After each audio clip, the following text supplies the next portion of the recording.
Hey Potato, Hey Roxie, have you seen Alvin anywhere? I don't know where he is right now. Hey Roxie, hey Potato. Hi Hey Alvin. Alvin. I heard a sound. Do you guys know what that is all about?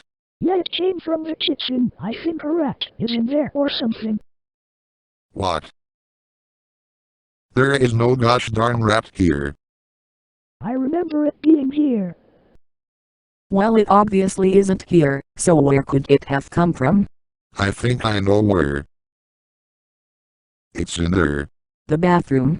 Yes, that is where it most likely will be. Alright, we are here. I am just going to bark at the door now. Hey Roxie, do you think he is just lying and this is a ploy for him to steal all the dog treats again? Probably. I mean, why was he here in the first place? I don't know. He might have said a thing to make a noise. The hell was that?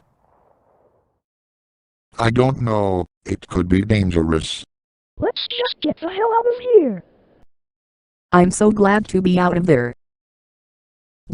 I wonder what Alvin and Potato are doing now.